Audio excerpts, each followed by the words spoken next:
Let's start with goalkeepers, and there are three types. The first one are the short stoppers, the traditional ones, very good at keeping the goals from going in, but they don't really offer much else. And this is why they are kind of phasing out right now. Remember how David De Gea left Manchester United because they were looking for someone who is more modern, who can play the ball. The second type of goalkeeper, and that is the sweeper keeper. And this type of goalkeeper is good at making sure that the defense, as they push up, since the team that they play for will keep a lot of position closer to the opponent's goal, they leave a huge gap behind them, which means someone must take care of that gap, and that's where goalkeepers like Manuel Neuer come in. They don't stay in goal, but rather outside their box, making sure that if there's a ball over their defense, they can go in and sweep that ball, and then the defense is safe. The only issue is you get your timing wrong and your team has considered the goal. Which brings us to the third type of goalkeeper, and this is the modern ball-playing goalkeeper. Think of Edison, think of David Raya.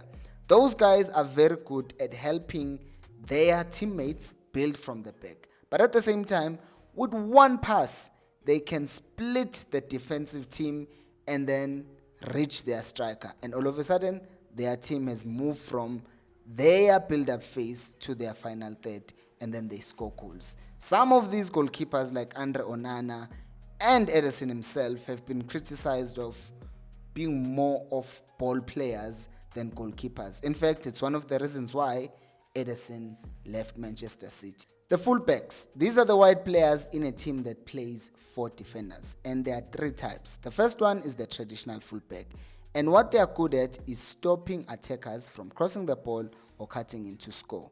The only issue is they are very limited when it comes to their offensive output. That is why a player like Aaron Wan-Bissaka had to leave Manchester United because he was deemed not good enough when it comes to his offensive output. Which then brings us to the modern fullbacks, and they're different kinds. There's the overlapping fullback, running up and down the line, staying wide and delivering balls into the box. Inverting fullback. Now these ones will go into midfield to create a numerical advantage, which just means more numbers for your team in that area. So if you now have a fullback adding numbers into the midfield, you are basically saying, hey, now we have options to play the ball and attack through the middle. But then they thought, let's make this even better, because instead of just making them be alongside the defensive midfielder, now we see these left back or right back running even further than the striker, basically now almost becoming a striker. And it's difficult to mark them because what they do is they start their run while the ball is moving and no one is noticing them. And by the time they arrive in the box, no one was tracking them all along, and they can become very deadly. We're talking about Ricardo Cagliafiori, we're talking about Marc Cucurella. Which brings us to the last one. And this is still an inverted fullback, but instead of getting into midfield or running beyond the striker, instead they stay back and become part of a back three. And this is to basically neutralize any threat from a counter, because if one fullback goes up and then the 2 center backs stay back, the third one basically adds numbers so that if the other team launches a counter attack, they are ready to defend it. Wing backs, these are the wide players in a team that plays 3 center backs, and they are expected to cover from one corner to the other corner, which makes it the most demanding position. If a team is playing a 5-3-2 or a 3-5-2, that means there are 2 strikers up front who are central. They are not wide, so supposed to be wide, the wing back. And if they are playing a 3-4-3, that means the wingers are inverted, so supposed to be wide, the wing back.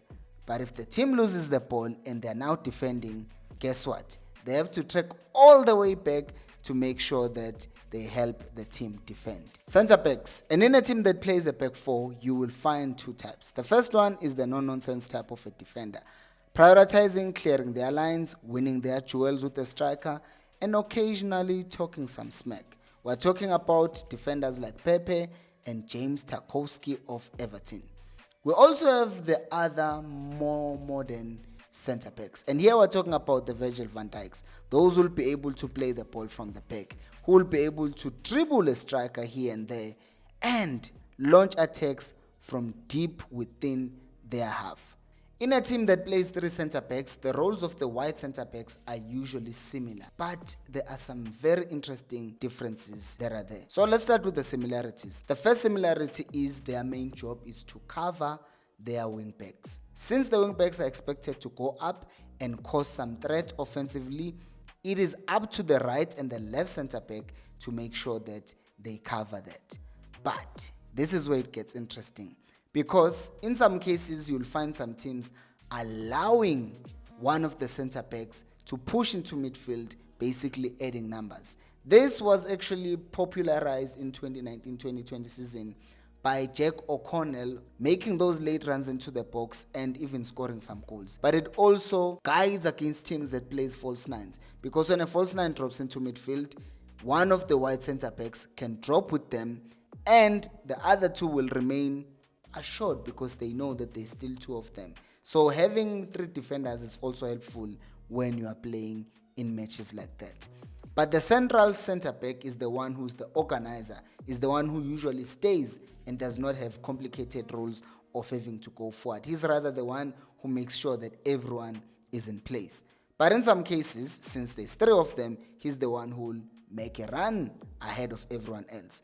Think of the Acerbi goal that he scored against Barcelona to equalize and basically help Inter Milan reach the final of the Champions League.